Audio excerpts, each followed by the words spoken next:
Fala, Senhor, teu servo ouve. Autor Gerson Vander Ventura. Pastor evangélico ordenado desde 2011, licenciado em História pela Unopar e bacharelado em Teologia pela FAEP. Fui pastor na Igreja Cristã Maranata por 9 anos. Converti-me ao Evangelho em 1980 na Igreja Batista em Sericita, Minas Gerais, e na Comunidade Batista servi a Deus até o ano de 1991. Nesse ano, me ingressei como membro da Igreja Cristã Maranata. Em 2020, por questões teológicas, das quais poderão ser percebidas nessa obra, me desliguei da instituição e hoje estou pastoreando em outra comunidade. Muitos questionam se nego as experiências vividas com Deus na instituição, e a resposta é não. As experiências foram com Deus, e Deus não se limita a se manifestar em uma denominação.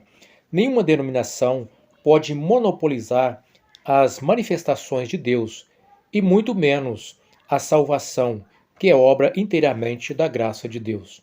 A experiência vivida com Deus deve continuar na jornada de todo cristão que se dispõe a crer e viver as promessas bíblicas. Espero que, com a graça de Deus, os leitores sejam edificados. Introdução. Fala, Senhor, teu servo ouve. Então veio o Senhor e pôs-se ali, e chamou, como das outras vezes, Samuel, Samuel. E disse Samuel, fala, porque teu servo ouve. 1 Samuel, capítulo 3, versículo 10. Quando lemos a Bíblia, nos deparamos com inúmeras experiências que os servos de Deus experimentaram pela maravilhosa graça de Deus. Todavia, com o fechamento do cano bíblico, surge uma pergunta: Deus ainda fala com o homem nos dias de hoje? Gary Fisher tenta responder essa pergunta afirmando que não, e procura fundamentar sua resposta com textos bíblicos, como se segue. Houve um tempo em que Deus falou diretamente com homens por uma variedade de meios e modos, mas agora ele só nos fala através de seu Filho Jesus Cristo, Hebreus 1, 1 e 2. O próprio Jesus Cristo nos fala através de homens que ele escolheu, incumbiu e inspirou através do poder do Espírito Santo. Mateus 10, 19 ao 20, João 14, 26, João 16, 5 a 15, Atos 1, versículo 8. Esses homens nos falaram através das palavras que eles escreveram e que estão registradas para nós no Novo Testamento. 1 Coríntios 14, 37, 1 Tessalonicenses 2, 13. Portanto, o Novo Testamento é a completa, perfeita e final revelação de Deus ao homem. 2 Timóteo 3, 16 ao 17, Judas 3. Se alguém, mesmo que seja um anjo, vier e a nós trazendo um evangelho diferente do que está registrado no Novo Testamento, não devemos ouvir. Gálatas 1, versículos 6 a 9. Sua argumentação, em parte, está correta, pois afirma corretamente que o Novo Testamento é a completa, perfeita e final revelação de Deus ao homem. Entretanto, ele parece desconsiderar a revelação subordinada. No texto bíblico, esta revelação está relacionada com os dons espirituais, conforme Paulo, tratando-se de profecias, fale 2 ou 3 e os outros julguem cuidadosamente o que foi dito. Se vier uma revelação a alguém que está sentado, cale-se o primeiro. 1 Coríntios 14, versículo 29 ao 30, versão NVI. O texto em questão vincula a revelação como uma forma de Deus comunicar ao profeta a sua vontade. Essa profecia, porém, não tem o mesmo peso que a revelação dada aos apóstolos e profetas, ou seja, a revelação especial registrada nas Escrituras. Trata de uma revelação subordinada ao que Deus revelou na Escritura. Entretanto, Essa revelação vem diretamente de Deus e se manifesta com autoridade divina. Sim, a revelação perfeita e completa de Deus para o homem é a revelação especial. Ainda assim, a existência dessa não anula aquela. Na verdade, não há nenhum texto na Bíblia que diz que Deus não fala mais em sonho, visões e revelações. É importante salientar que a interpretação correta do sola escritura não exclui a continuidade dos dons espirituais. Além disso, não impede nem a aceitação de uma tradição. Segundo Alisson 2018, abre aspas, sola escritura não é nuda escritura, fecha aspas. A revelação infalível é a que está registrada nas Escrituras e deve ocupar a preocupação primordial do cristão. Apesar disso, alguns lugares não têm tido esse cuidado e parece relegá-la ao segundo plano, dando muito mais ênfase à revelação subordinada. Não é por acaso que as pregações e exposições do texto bíblico em muitos lugares cederam espaço para as ditas profecias, visões e revelações, muitas oriundas do próprio coração do homem e não vinda de Deus, como se pode comprovar nas redes sociais. Eu mesmo vi muitas profecias que não se cumpriram, e isso me preocupava muito e continua preocupando. Diante disso, tenho orientado a comunidade a qual pastoreio a ter muito cuidado. Sobre a revelação de Deus ao homem. A palavra revelação, de acordo com J. Rodman Williams, significado, abre aspas, ato de remover o véu, fecha aspas. A forma pela qual Deus se revela ao homem pode variar de acordo com a sua própria vontade.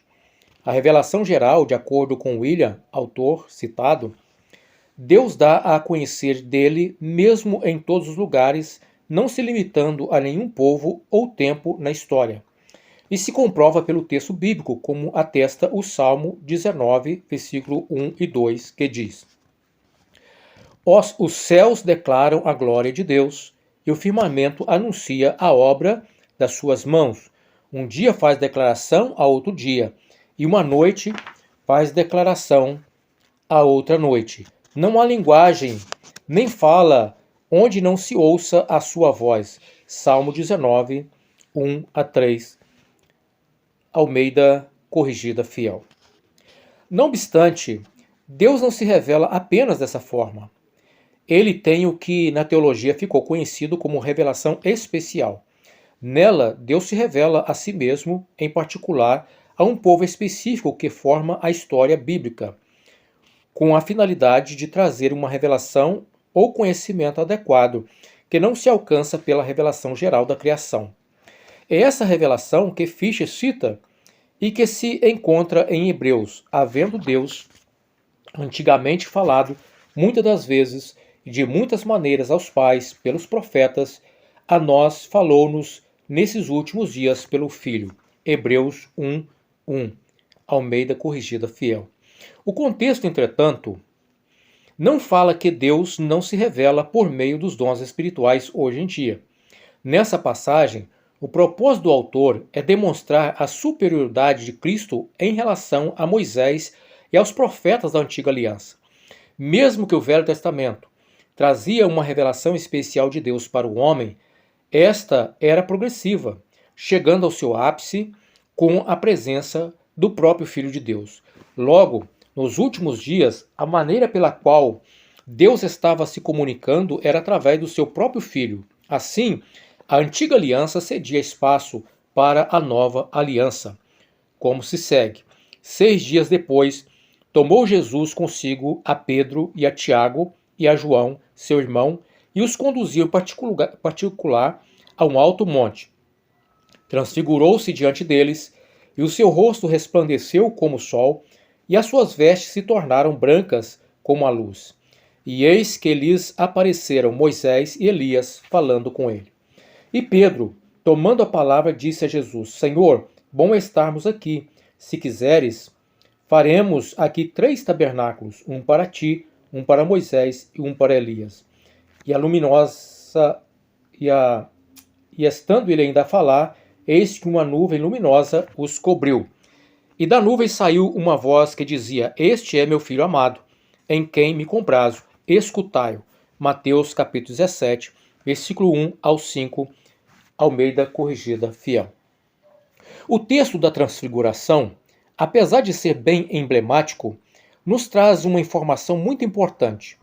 Quando uma nuvem luminosa cobre Moisés e Elias, e uma voz apresenta Jesus como o Filho amado de Deus, e uma ordem para que ele fosse ouvido, isso significa que a lei e os profetas da antiga aliança cumpriram seu papel na revelação especial, cabendo daquele momento em diante e, portanto, até os nossos dias, ao Filho a direção de todas as coisas, a ele ouvir. Não que ele não tivesse na direção na antiga aliança, mas que a partir da sua encarnação cumpriu-se a exigência da lei, inaugurando uma nova aliança com seu povo. Assim, o sistema judaico caducou e um novo sistema deve ser observado. Conforme se segue, na verdade, aquele sistema baseava-se em alimentos a tomar e a beber, em regulamentos sobre a maneira de se lavarem para os atos de culto, tudo coisas que diziam respeito à vida do corpo, até o tempo em que Deus deveria reformar tudo isso. E assim, Cristo veio como sumo sacerdote, mas de um sistema melhor. Hebreus 8, versículo 10 ao versículo 11. Portanto, se Deus fala de uma nova aliança, é porque considera a anterior caducada. E se prescreveu, porque por antiguidade, esta posta de lado. Hebreus 8, versículo 13. Muitos que se colocam contra o sistema religioso parecem ignorar que o cristianismo é um sistema. A nova aliança é um sistema, no entanto, um sistema melhor que o sistema legalista, que se tornou caduco. Voltando à questão da revelação, o que diz o respeito à fé e prática da doutrina para a vida cristã é o que se encontra na revelação especial, não cabendo nenhuma nova revelação para o corpo da igreja. Aqueles que assim procedem desrespeitam a própria Escritura, como bem citou Fischer. Abre aspas. Se alguém, mesmo que seja um anjo, vier a nós trazendo um evangelho diferente do que está registrado no Novo Testamento, não devemos ouvir. Gálatas 1, 6 a 9, fecha aspas. Ainda assim, a meu ver, ele comete um equívoco em não considerar a revelação subordinada. Além da revelação especial, que é completada com o testemunho apostólico, Deus se revela aos que estão na comunidade cristã. Essa revelação é subordinada ou secundária à revelação especial atestada nas Escrituras. Williams, 2016, página 37. Acerca dessa revelação, Paulo orienta a igreja: Que fareis, pois, irmãos? Quando vos ajuntais, cada um de vós tem salmo, tem doutrina, tem revelação, tem língua, tem interpretação. Faça-se tudo para a edificação. 1 Coríntios 14, versículo 26, Almeida Corrigida Fiel. Não devemos acreditar que essa revelação subordinada à revelação especial tenha sido interrompido com o fechado cano bíblico, uma vez que em nenhum texto bíblico há qualquer menção a tal interrupção. John Stott, um pastor e teólogo anglicano britânico, conhecido como um dos grandes nomes mundiais evangélicos, disse: Uma das verdades que mais distingue o Deus da revelação bíblica é que ele é um Deus que fala, ao contrário dos ídolos pagãos, que sendo mortos são mudos. O Deus vivo falou e continua falando. Ainda hoje, Deus fala, se bem que há certas discordâncias na igreja quanto à forma como ele o faz. Eu mesmo não creio que ele fale conosco hoje em dia de maneira direta e audível, como fez, por exemplo, com Abraão, com o menino Samuel, com Saulo de Tarso no caminho de Damasco. Nota-se que, ao mesmo tempo que Stott defende que Deus continua a falar hoje. Ele recusa a ideia de que Deus possa se comunicar com o homem de maneira direta e audível, como fez com o menino Samuel e com Saulo. No entanto, a Igreja de Cristo continua testemunhando da voz de Deus por meios como visões, sonhos, como será testemunhado nessa obra. A palavra de Deus diz: antes Deus fala uma e duas vezes, porém ninguém atenta para isso. Em sonho ou em visão noturna, quando cai no sono profundo sobre os homens e adormece na cama, então o revela ao ouvido dos homens e lhes cela a sua instrução, para apartar o homem daquilo que faz e esconder do homem a soberba. Jó capítulo 33, versículo 14 ao 17, Almeida Corrigida Fiel. O texto de Jó é maravilhoso, pois mostra como Deus se comunica com o homem por sonhos, visões, revelações aos ouvidos dos homens. Ao leitor, terá a oportunidade de desfrutar nas páginas desse livro das experiências maravilhosas que todo cristão pode experimentar, uma vez nada é mérito humano, e sim obra de um Deus gracioso que tem o prazer de se revelar ao coração do homem. Todavia, parece que para muitos cristãos, Deus parou de comunicar com o homem por esses meios. Mas será isso verdade? Será que existe algum texto bíblico que aponte para que Deus não fale ainda hoje por esses meios? Não. Ao contrário, como o leitor poderá conferir no texto bíblico citado a seguir. E acontecerá nos últimos dias, diz o Senhor, que derramarei do meu espírito sobre toda a carne. Vossos filhos e vossas filhas profetizarão, vossos jovens terão visões e sonharão vossos velhos. Até sobre os meus servos e sobre as minhas servas derramarei do meu espírito naqueles dias e profetizarão. Mostrarei prodígios em cima no céu e sinais embaixo na terra, sangue, fogo e vapor de fumaça. O sol se converterá em trevas e a lua em sangue, antes que venha o grande e glorioso dia do Senhor. E acontecerá que todo aquele que invocar o nome do Senhor será salvo. Atos capítulo 2, versículo 1, 17 ao versículo 21. Almeida, Revista Atualizada. Fiz questão de grifar a expressão nos últimos dias. Será que estamos nos últimos dias? Muitos que negam que Deus não se revela mais pelos meios citados anteriormente, afirmam que estamos nos últimos dias. Na verdade, os últimos dias tiveram início no ministério de Cristo e continuará até a sua segunda vinda. Então, caro leitor, muitos podem dizer o contrário, mas o texto bíblico é claro em afirmar que, nos últimos dias, vossos filhos e vossas filhas profetizarão, vossos jovens terão visões, e sonharão vossos velhos. Até sobre os meus servos e sobre as minhas servas derramarei do meu espírito naqueles dias e profetizarão. Ah, quantos crentes sinceros ainda não viveram pelo menos uma experiência de ouvir Deus de uma forma tão íntima? Ao contrário dos muitos que defendem, sim, ele continua a falar ao homem por esses meios, que de forma subjetiva, não como uma nova revelação para a sua igreja. Não há nada a acrescentar à revelação especial. Volto a reiterar, para que não haja confusão do que proponho nesse livro. Muitos, por desconsiderarem isso, entraram por um caminho perigoso, como bem cita Fischer. Muitas e muitas religiões são baseadas nas revelações dos últimos dias. Isso não é surpreendente, desde que no Velho Testamento os falsos profetas declaravam falarem em nome de Deus. Deuteronômio 18, 22, Jeremias 28, etc. O Novo Testamento também nos adverte contra os falsos profetas. Atos capítulo 20, 29 a 30, 1 Timóteo 4, 1, 3, 1 João 4, 1 ao 6. O teste de todo mestre religioso é a concordância de seu ensinamento com a Bíblia. 1 Coríntios 14, 37 ao 38 e 1 João 4, 6. Hoje em dia, os mormons acreditam que Deus falou através de Joseph Smith. Os adventistas acreditam que Ellen White foi uma profetisa. As testemunhas de Jeová aceitam os pronunciamentos religiosos da Sociedade Torre de Vigia.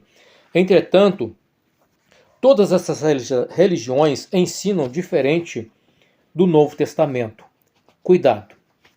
Sobre as profecias nos últimos dias atuais, a Bíblia de Estudo Pentecostal diz: embora provenha do impulso do Espírito Santo, esse tipo de profecia nunca poderá ser considerada inerrante. Sua mensagem estará sujeita à mistura e erros humanos. Por isso, a profecia da Igreja nunca poderá se equiparar com as Sagradas Escrituras. Além disso, a profecia em nossos dias não poderá ser aceita pela igreja local até que seus membros julguem o seu conteúdo para averiguar a sua autenticidade. A base fundamental desse julgamento na igreja deve passar pelo crivo da palavra de Deus escrita. As Assembleias de Deus e toda a denominação pentecostal séria orienta conforme expresso acima. A palavra escrita é de suma importância para o pentecostalismo clássico e não poderia ser diferente disso.